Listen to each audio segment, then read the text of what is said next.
Let me ask you a flip question just to get things interesting. You've talked about A being greater than R. What happens when R is greater than A? You fail. Because, you look at what's happened in the last few years. Too much money has spoiled startups. So I very strongly believe they should not get this kind of money because they just won't know how to manage it. And how do you, in a period of excess, who calibrates and what's the outcome of this, this playing with excess resources? And what does it do to the whole ecosystem of entrepreneurs, managers, job seekers, policymakers? Well, actually, what it really does is that you are making sure that people who deserve money don't get it. And a lot of people get too much money. And as a result, there's a whole bunch of startups that get left behind. So I think there is this whole issue now that you need to look very deeply at how each and every startup is running their business. Earlier, there was so much talk about unicorns and this and that, and we were just carried away with that. I think that's history now. We should stop talking unicorns. We should not bother about the 100 or 200. What does it matter? I think we need to have good companies that can be run well and are profitable. So let's go back to 1980, and you set up a company along with you were part of six. So take us through that whole period and what made you focus on hardware at a time which clearly no one thought about hardware.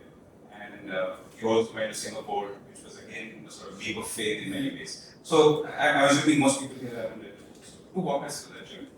So actually, 1972, I was first batch of HCL data products, and Shiv Nadar and Arjun were already there.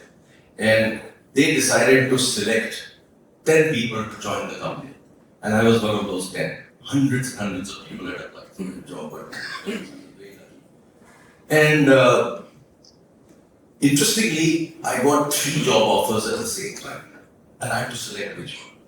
So I happened to select HCL data product. When I said, look, I've done electronics, maybe I should join this company. And as luck would have it, if I hadn't joined, there would be no HCL and I wouldn't be part of it. So, these are the kind of things that happen in our life. And when we got started, we had one dream, and that was that at that time, the microprocessor was just making its appearance. So we said, why don't we take the microprocessor and change the world? And that was the way we started the company. So it sort of transpired at that time that there was just 100 computers in the country. And the opportunity was so huge that we felt that this would be the ideal time to get started on designing and making computers. And at that time, no technology imports were allowed. So obviously we had to, develop everything.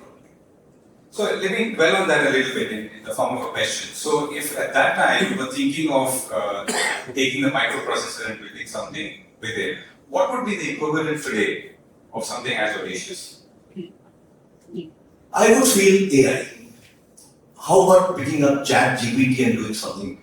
It's just appeared. Is that more audacious, I think, because there's just so much you can do. Interestingly, I have a side story on this. A friend of mine asked ChatGPT when my book was launched, and they asked ChatGPT, will you write a review of this book? And he sent me that book, a review. I said, this is not bad. And a few days later, I decided, I asked ChatGPT, write a review of the book. It was totally different. So I sort of learned that ChatGPT is not there as yet, but it's learning. And I think it's going to change.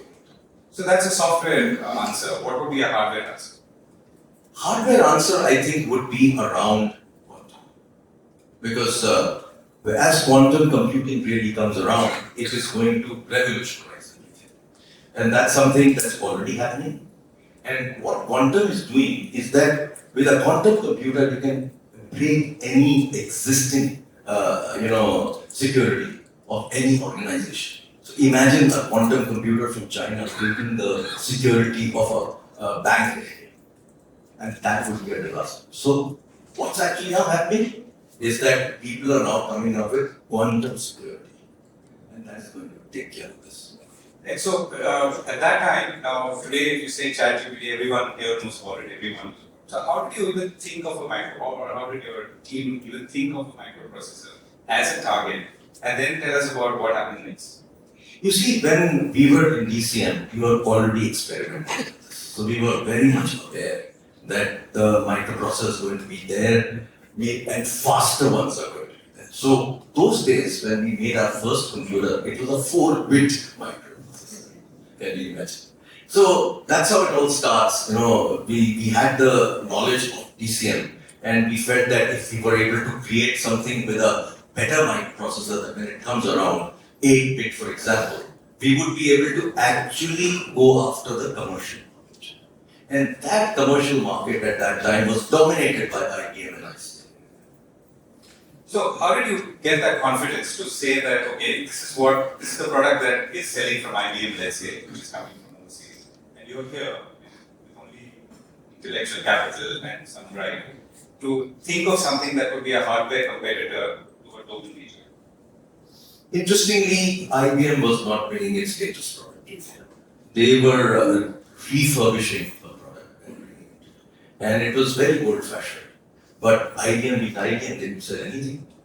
And so we decided that we will come in at that particular time. Little did we know that next year, George Fernandez will come in and ask IBM to leave. So these are things that happen in life.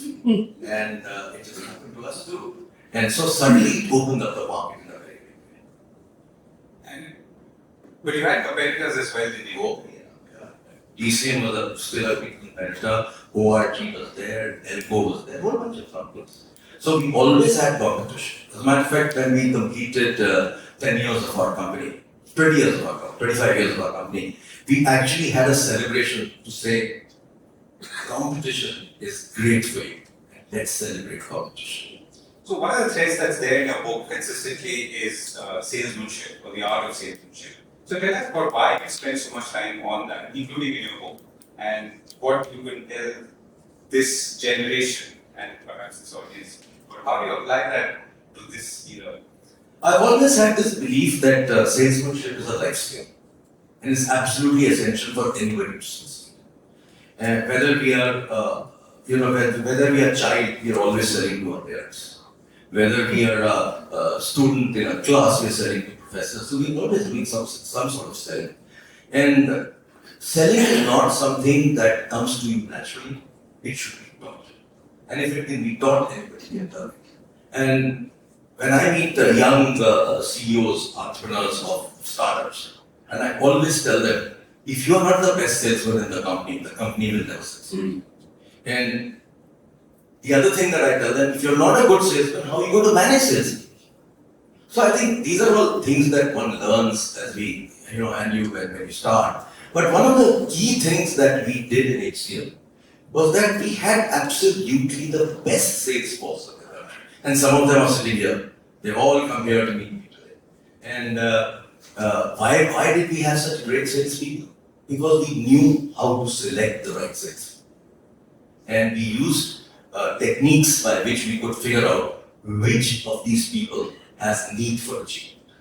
And that I've described in my book also. It's a McLaren's theory, which is from Professor from Harvard. Right, and you asked a lot of tough questions and some trick questions. Tell us about some of them in your interview process. Yeah, actually our interview process was quite interesting. We would typically ask somebody who came into the room and say, send me the spec. And that's how the whole story would start, where he or she would have to actually sell a pen. And we would ask all kinds of crazy questions, and we would make sure that we corner the person and see what the response is like. And if the person can actually right then and there conjure up a right response, we knew he was the right person, or she was the right person. And later on, Rocket Singh, that movie came around where they used exactly this example, and we got to know that the script was written by an ex-HCL guy. Actually, all the time people think that sales guys have to be glib talkers. They don't need to be glib talkers. They need to be great listeners. And the more you listen, the better strategy you can develop. And that's something that I learned early days because I was not an extrovert. I was an introvert. And therefore, when a lot of people ask me, how the hell did you get into sales? And I said, I wanted to get into sales because even when I was applying for jobs, I didn't apply for any technology jobs. I only applied for sales and marketing. Because that's where I wanted to be. And how did, you were selling to many industries at that time, and I think you were describing a book, you were going to a boiler company in the morning and a textile company in the evening. So how did you, one is marshal your resources, your knowledge, and secondly, what were those experiences like when you were selling to these companies? What would they react, and how would you, do the same? The very early days, I learned that, and I was taught by masters like Shiv Nagar and Arjuna. So, when I was, trying to sell products, one of the things that I absolutely clearly understood, that you don't need to sell a product, you need to sell a solution. And I'm going to come back to the sales process, but tell us more about this. Having gone through something like this, which I'm sure a lot of people don't need to go through, unless you're in a consumer products company and you're forced to or pushed out into the internet. How important is this in the way you finally become, or in the way you form your own personality? Or It teaches you a lot of perseverance because you're just waiting there for getting a decision. And you can't go back without that decision. You can't go back without that order because you're not going to go back to the sugar factory all over again. So you have to go and get it done. So I think that's the main thing that it teaches you. Next thing it teaches you is that don't ever miss the opportunity. So if you spot the opportunity, you go all out to get it. So when I discovered that one sugar mill was able to buy, we went to 30 sugar mills and sold the same solution. So how do you replicate that solution and get more business more quickly? And that's something that I learned quite a bit like this. Right, so, and as you look at bigger deals, more institutional deals, tell us about some of, it would be nice to know when you've lost and when you've won big. Well, actually, a very interesting story is where we were fighting IBM. And we were trying to sell to polytechnics, and they had a requirement for about a couple of hundred IBM PCs. And we were just launching our engineering workstation at that time. And so I went to meet the principal of the institute and said, "Why are you guys buying IBM PC?" She said, "No, that's the right product for all our engineers." I said, "But don't you know something called an engineering workstation? That's meant for engineers." So they said, "We don't have any idea what you're talking about." So I gave them a spiel on what is an engineering workstation. And I also didn't know enough at that time. So then I said, "Look, you are using MS-DOS, which is the operating system IBM uses. This product uses Unix, and Unix is meant for engineers." Okay, tell me about Unix. I didn't know anything. So I came back and I said, "I'll send you some literature, etc., and you read it up." So I went back, I went to my office in Singapore, and I started calling up AT&T at night. And trying to get through to somebody in AT&T those days. It was a big company, and it was carried on and on for hours and hours. Finally, I found a character who told me, "Yes, we have created a video on Unix." So I ordered that video on Unix. The video arrived in a week. I made copies of it and went to the engineering college and said, "This is what is Unix." So, you sort of create a business when none exists. And that, I think, is what salesmanship is all about. And then what I do next is that still they were not satisfied. So I went to the UK and I met two people who were actually using that product in UK. And there was this guy called Ken Royal, and I went and met him. He was heading the organization there at Oxford. So I actually booked myself into the top hotel in London. I could ill afford it, but I called him for an interview. And I said, "Come to this hotel." So he came, and he just came to see me. As I started chatting with him, I convinced him to move to Singapore. And that's how we got Delhi. So, you got to do crazy things to actually win. But you really feel good about it. Right. So, when you were chasing a deal or you are chasing deals, what is it, the satisfaction and the objective? Is it the deal itself? Is it the larger cause of the company? Or is it maybe the technology and keeping, and the fact that you're selling something that's either different, like releasing something, or was it something else? You see, when we got into the system integration business, very few people in the country were doing that. And in a system integration business, you have a very complex solution you have to put together to help the customer. And that is really where we scored, because we brought in all the right technology and we would get deep into discussions with customers about what we can do for you as a solution. So, till then, our largest deal was maybe 10 or 20 crores. Suddenly, overnight, you're trying to sell a 600 crore deal. And that makes it very difficult, because the sales cycles are long, convincing is hard, and you have to talk a lot of technology. So, those kind of things take time. But then, when I was leaving HCL, we won the largest deal of this country, around 2,000 crores. So, from 20 crores to 2,000 crores is a hell of a job. And it really is fun. So the target you're saying was the size of the deal for you? Size of the deal. Because those days, size of the deal really became important, because, nobody had done it in the country, nobody had done it in HCL. For me to do it was brilliant, because my team actually created the deal and made it happen. Right, so you've talked in your book also about balancing life, and I remember, in the 90s, there were a lot of articles in Data Quest and so on about burnouts, and I'm sure HCL led the path there.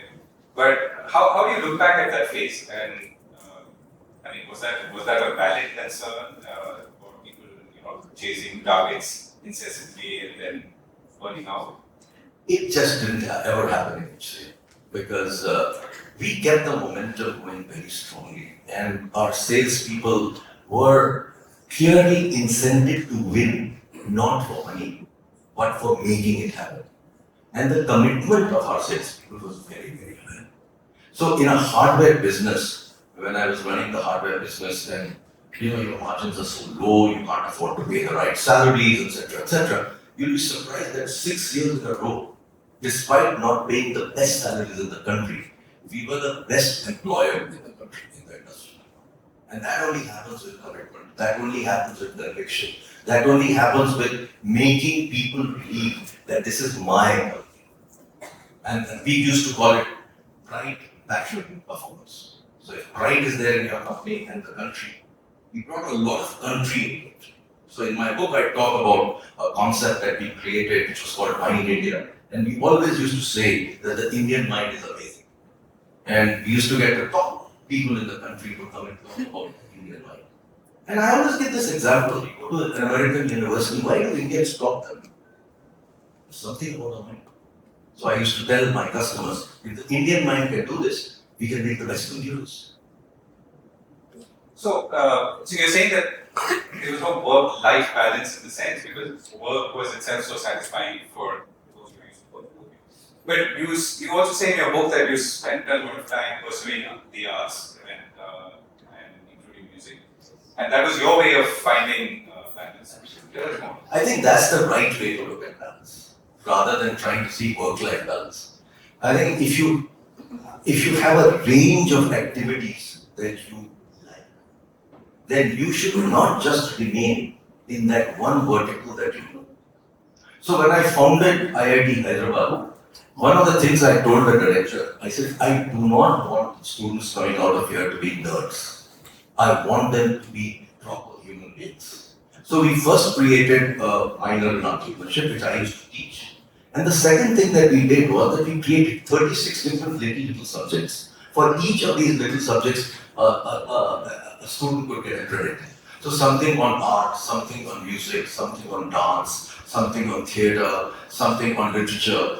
We wanted students to be well-rounded, and we believe that that is really what is required for any person to be successful. You don't have a worldview. You're just talking about just one subject. You really can't survive. And it also burns you out because you only talk thinking about one thing. It just so happens that even in college, when I was just my first year, second year, I was very fond of space technology. So I would always be writing to NASA. In those days, there was nothing but internet. So I would write letters to NASA and ask them to send me pictures of all the spaceships. And my whole room was filled about with pictures of space. So I was very, very enamored with space travel. And I write in my book too. I also used to imagine that I can fly. I don't know how it happened, but I used to think I could fly. And the third thing is that when Armstrong landed on the moon, there was nothing but television those days. So I was listening on the radio, and we were really trying to tweak the radio to be able to listen to Voice of America. And I do remember that, I heard what he said at that time. So it's great. Okay, and let me ask you about your post-HCL, your life post-HCL, and also trying to connect it back to the time in Jabalpur. And the college that you said, I think in your book you say you went back several times to do something. So, in your post-HCL career, I don't know whether you defined objectives that you want to work on education, you want to work on entrepreneurship, or have you just followed and picked up things that appeal to you? Well, actually, during the last few years of HCL, I was already chairman of IIT Hyderabad. And I was also getting to be a member of Indian Angel Network.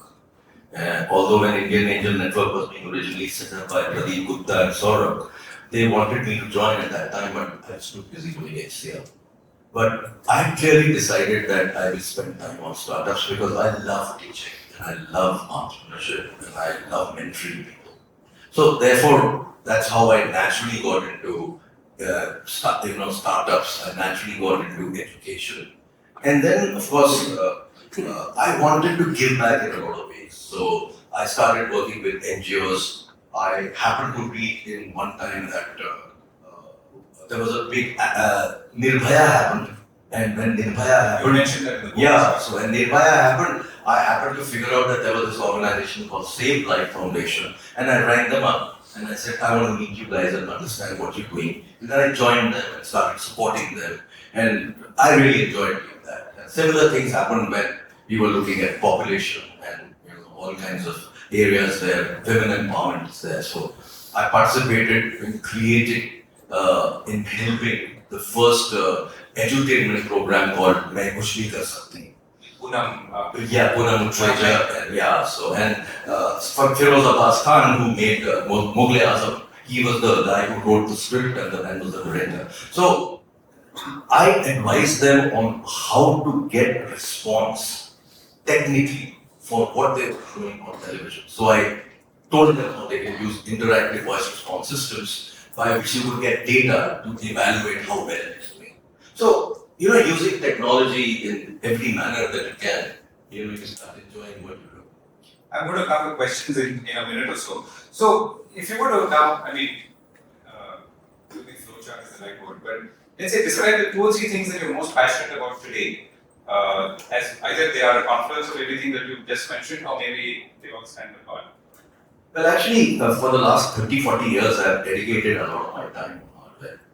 And so I've pretty much been part of every committee of the government, writing a report on what the electronic policy should be. And currently I'm deeply engaged with India Semiconductor Vision as an advisor. But 2 years ago, we decided to create another organization, non-for-profit called EPIC. It stands for Electronic Product Innovation Consortium. And my dream is to make India a hardware product nation. We need to always move from low margin to high margin. So if you look at software services, we started with very high margins, the margins kept going down. But then in the last 10 years, as a country, we have moved very strongly into software products. And I think that is the change that we need to do in hardware and everything that we need to do in this country. We need to move from low margin services type business into high margin product type business. And that change is what I'm after. So my last chapter describes my dream of what I want India to be in terms of product nation. So not to simplify it, but why is this not happening? I mean, you refer to the value addition, that we're saying only we're adding 10% value addition and making mobile phones, and obviously one reason is we don't have semiconductors in India. But even if we did, and whenever that happens, and that's a pattern that you're also finding, assuming, we still have a lot of problems. Why is that? You see, the challenge that we have in this country when you look at the electronic hardware is that we didn't ever pay attention to creating a component industry. And that is a very big weakness. So is that something that someone on top should have done, or should it have been young Ajay Chaudhary who should have taken the challenge? Well, actually, I don't think I would have done that because setting up an industry is quite a task. But the government sort of missed out on this, number one. And number two, the area that they missed out recently is that everything made in India is, if you manufacture in India, it's called made in India. That's not good enough.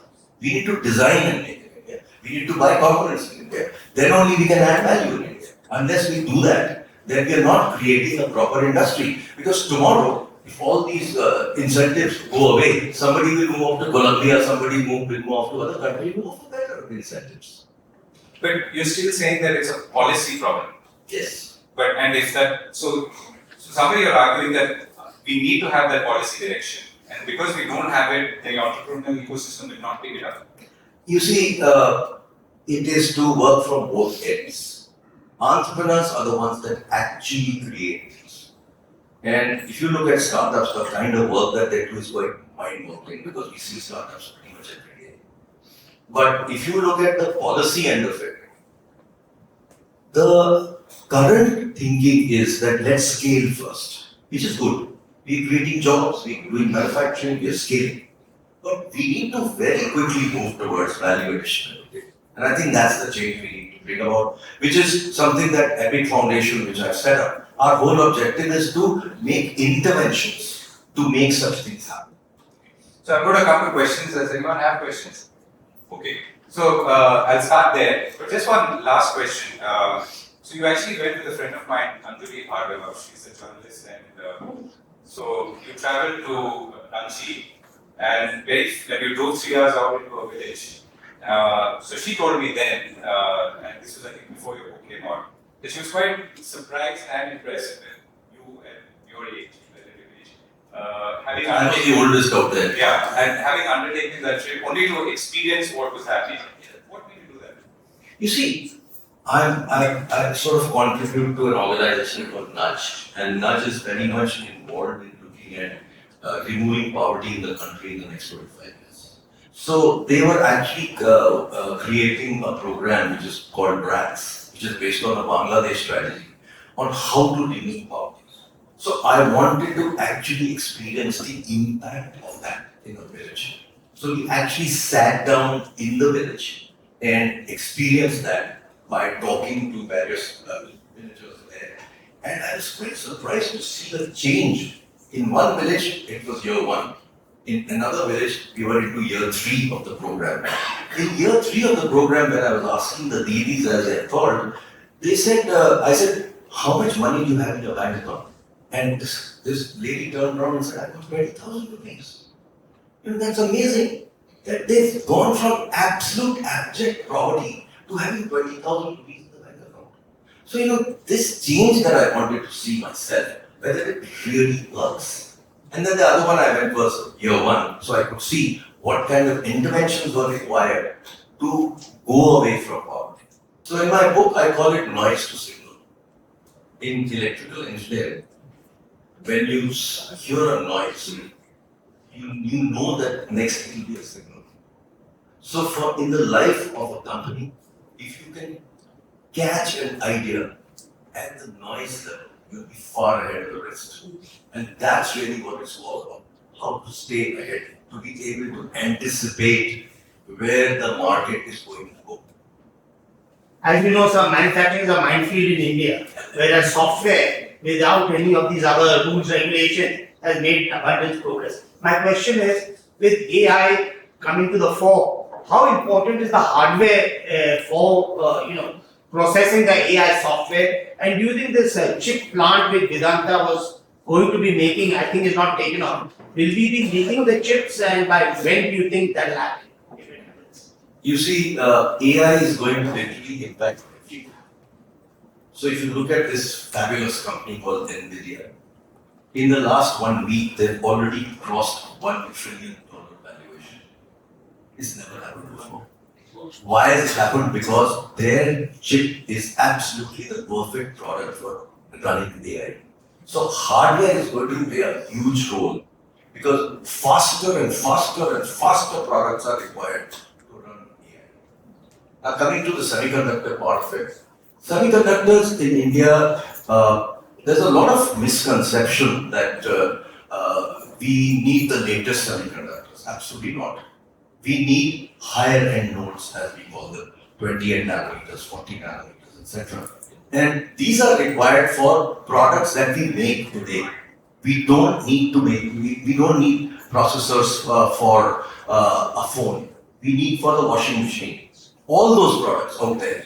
So that is where the government has taken the decision to go towards that. The challenge that India is facing is that the whole world wants to set up semiconductor plants.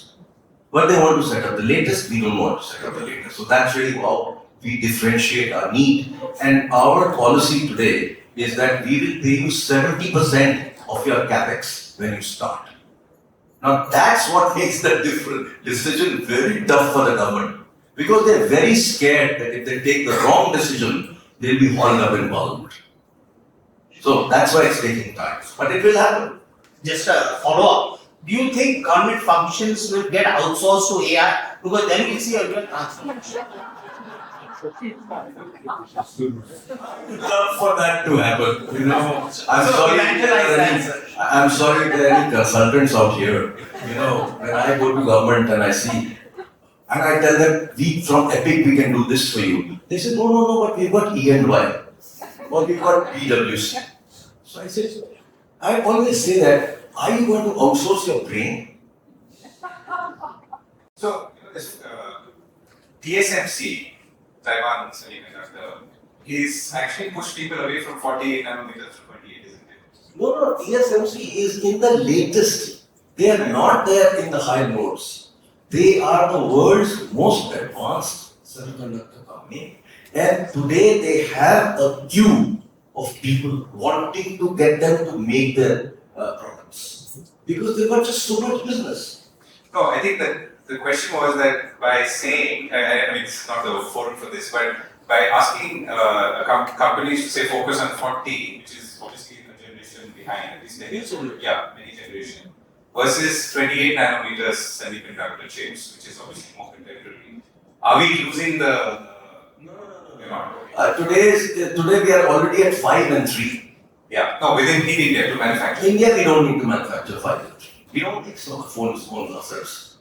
So I'm Ranjit Shahani. I'm in the caring and curing business, more popularly known as the pharmaceutical industry. Industry needed for everybody, but like the very few. My question is, there is the center, there's a state, and there's an entrepreneur. What weightage would you give each one of these to make India a successful, epic hardware nation? Well, actually, the challenge that I've seen in the last few years when I started Epic was that I was trying to influence the central government. I was also trying to influence the state governments to adopt this whole idea of making India a product nation. And in that, the entrepreneur has to play a major role because they are the ones that will actually do all the innovations and the designs for the country. So I think all three need to work well. The challenge that happens is that the central makes the policy, the state has to implement those policies, and states are still in a lot of ways living in the past. You know, you talk to any state and the first thing they will tell you, Acha, why should I come to your state? I'll give you free water, free this, free that. Nobody's interested. People are no longer interested in land and water and stamp duty and nonsense. They are interested in ease of doing business. And you rightly said, running manufacturing in this country is a pain. I've run it for 30 years. Every day there is some pinprick. So if you can make ease of doing business happen, then I think we can be extremely successful, and that's where the state governments have to play a role. So you mentioned about design, are we planning semiconductor design in India? We are planning both. Semiconductor design has been going on in India for a very, very long time. Today we have close to 150,000 engineers who do semiconductor design, but we do it for global markets.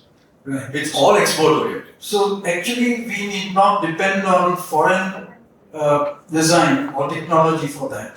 Not at all. And the related question to that is that when a semiconductor factory is being set up in India, possibly it will take 2 to 3 years, 4 to 5 years. 4 to 5 If years. it's a silicon factory, Right. So- if it's a compound semiconductor factory, maybe double. Fine. So in that time frame, would the design and technology of the semiconductor keep changing, and will the factory then have to keep changing that before they make the final product? No, that's not necessary. What we need to keep changing is the manufacturing technology. And therefore, what we have been talking with the government is to set up an R&D institute which will actually work on creating processes for manufacturing. And that is what is required for it to be successful. And machinery will remain constant. Yeah, it's not going to change. It's not going to. Because we are working on older nodes, as we call them, 28 nanometers, 40 nanometers. And that's very, very, very established technology with established processes and established machines. My name is Sora. In the beginning, you were talking about easy money being for current entrepreneurs. I just wanted to expand, request you to expand a bit more in terms of you make a raise, you obviously get that money based on one idea. You have the unicorn, but you're also seeing multiple stories today of good products and companies that have reached a certain stature and then losing focus on the product by virtue of the fact that the money is not being managed well when they have received. And basically there is, so just wanted to just understand a little bit more about governance when it comes to getting money as we move forward, entrepreneurs and You're absolutely right, because a lot of us as investors made that mistake of not looking at compliances in an organization. So I'm deeply involved with Indian Angel Network, and we started a process a couple of years ago, 3 years ago actually, where every quarter we ask every startup to give a list of compliances signed by the founder and the financier. Unless we start to do things like this, we are not going to be taking care of your money. The other thing that I want to mention is that in a lot of organizations where monies are given, there are not established businessmen who are actually part of their investment team. They are finance guys, they are not business guys. So the change that we need to bring into our system is to make sure that in our VC system, we have business guys who actually sit and take decisions about giving money. Then what will happen is that with their experience, they will be able to figure out where things are going wrong.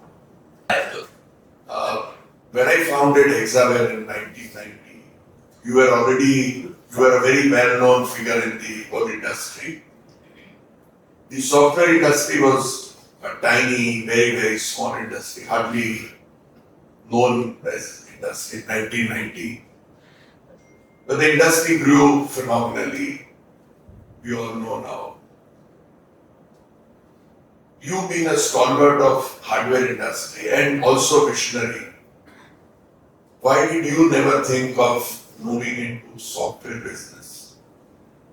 You see, interesting thing happened to us, and we were forced to move into software because early around 89, 90, we decided, McKinsey came to us, and we were the largest IT company in India. McKinsey came and said, we would like to do a project with you. So we said, sorry, we can't afford you. So they said, no, we'll do it pro bono. So we selected a project, and the project that they selected was to look at all our hardware products and see whether there is one or two products which could be taken globally. So we said, my God, we are so young, how can we be going global?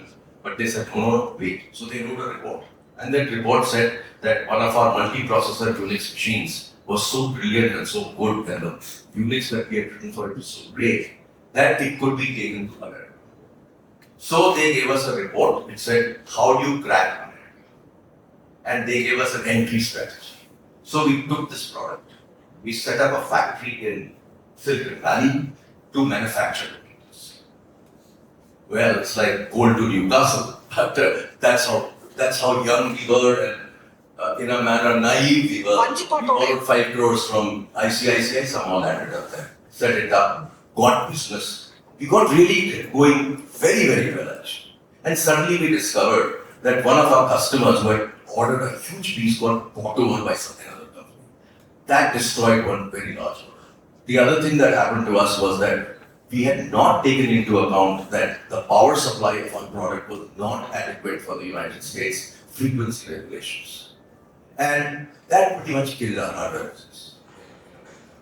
So what do? We borrowed 5 crores, we got to do something about it. Immediately we took engineers from our R&D, and they then started to work within R&Ds of different companies. And that is how our initial, that terrible word that was used those days called body shopping started. And that's how our entry into hardware happened. That was the first time. The second time it happened was that when India had no foreign exchange and we were making hardware and we couldn't import a thing, that's when we realized that we should also be in the software business. And that's how our story into software happened. In our case, the software, when HCL was just 400 crores, Shiv Nader came to me and said, you run hardware, I do software. And that's how we got into software, much later than everybody else. And today we are third or fourth or whatever we are. I'll come back now. Yeah. I don't need the mic. JustAspire seems to be a title that could easily be converted into Netflix and the likes. What's your lighter vein response to that? I'd love for it to happen. Can you make it happen for me? Ajay sir, Abhijit here. We come from the same college, so he's my super senior. One question which obviously is very inspiring and should be inspiring for everyone in the country. When you get up, please. Everyone in the country Yeah. is for the fact that someone who comes from a place called Jabalpur, I think 90% of the people can't put a finger on the map and say where Jabalpur is. From Jabalpur to becoming Ajay Chaudhary, the journey is like infinitesimal, if I may use that word. What is your message to the engineers from the second or the third grade engineering colleges, where there are still some Ajay Chaudhary still left in the industry? I would not say major portion. What is your message to them? JustAspire. So what inspired you to write the book? And when you were writing the book, did you ever imagine you'll be at the Quorum launching your book?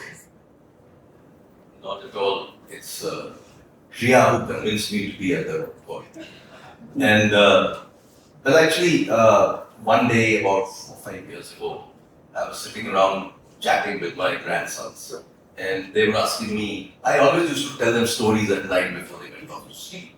So I was putting them to bed and reading a story, and suddenly this kid gets up and says, "You know, I've been hearing all these stories that you actually make up. They're not real. Can you tell me a real story about you?" So, next few days, I was telling them little stories, snippets of what I did in life.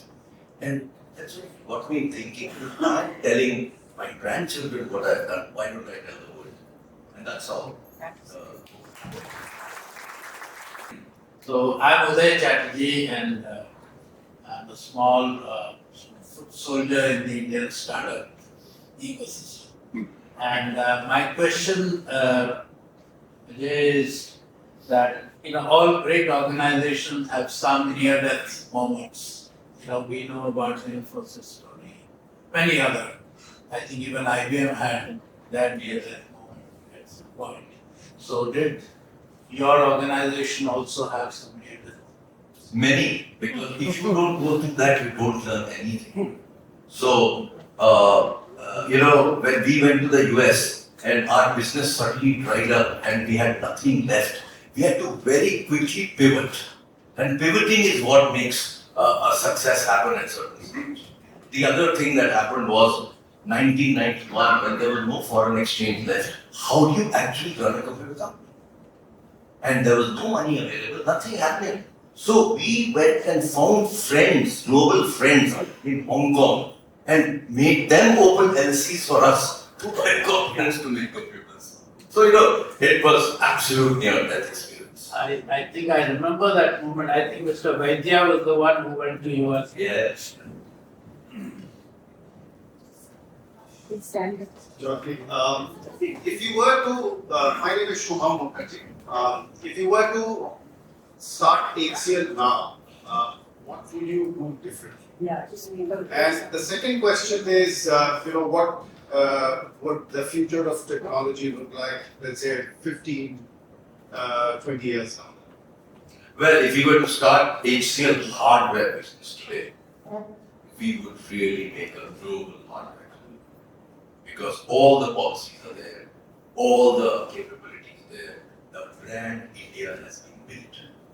When we went to Singapore, we manufactured our computers, and that was in 1980. And we were pretty much first man on the moon, because not many people have ventured outside the country. And when we used to go to customers, they used to think that Indian in Singapore, that corner shop wala, that was our image. What did software do for us? It created brand media, and then pharmaceuticals and a whole bunch of stuff. Today is a different ballgame. Today, nobody doubts an Indian. If there is an Indian in any company, it's bound to be successful. And that's the way it is. So, if today I was to start HCL, I can make it a global company. I'm Kanika Kapoor. Between I'm in the business of helping people create wealth by managing and investing their money. And I heard you say that I think startups are receiving too much money. And I agree with you, the valuations went absurd in the past few years. But I do, from what I gather from your talks, I do believe that you see AI as the future. I do too. I mean, if I'm planning a trip to Switzerland, also I'll ask AI, what do I do there? But what I want to ask you is, would you personally invest into a startup which is into AI? And if you would put your money into an AI startup, what would be your evaluation criteria of that startup? I have already invested in some AI startups, so it's something that I'm already doing. And in terms of the evaluation criteria, today has it's made it much more difficult than what it was 6 months ago when I was in this. Today, after the appearance of ChatGPT, things have changed. And there's a lot that you can do with this technology that you never think you could do before. So I think you're going to see such kind of companies that will come around to you for investment, which you never even thought existed. And I think these ideas will make it so much more interesting to invest. So more unique ideas? Sorry? You look at very unique ideas in AI? Yes. How to use AI for the benefit of society. I think that is really where we should be looking. The other end of it is how to use AI to be a terrorist. No. A lot of people have come on a Saturday evening to listen to you. And maybe I thought it was only appropriate that you want to sing for them.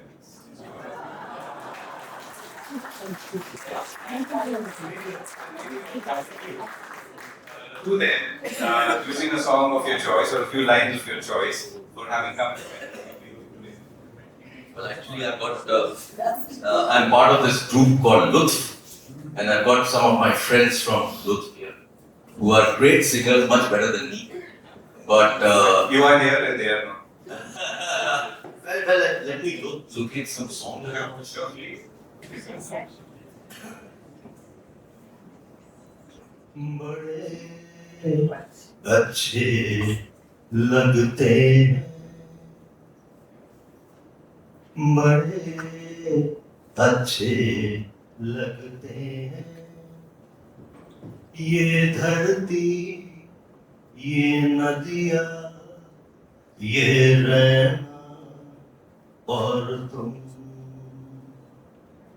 बड़े अच्छे लगते हैं। ये धरती, ये नदियाँ, ये रहना और तुम,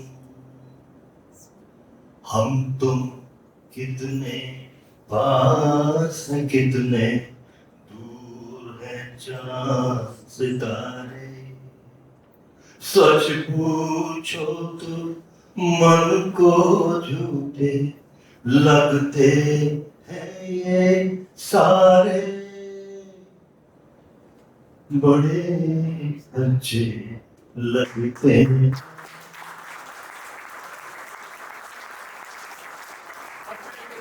Thank you once again for joining us, ladies and gentlemen. The copy of the books JustAspire by Ajay Chaudhary are right outside. If you haven't grabbed a copy already, please grab a copy now. I'm sure the author would love to sign a copy for you. And we hope you enjoyed the conversation so far and you can join us for some drinks and just canapes outside.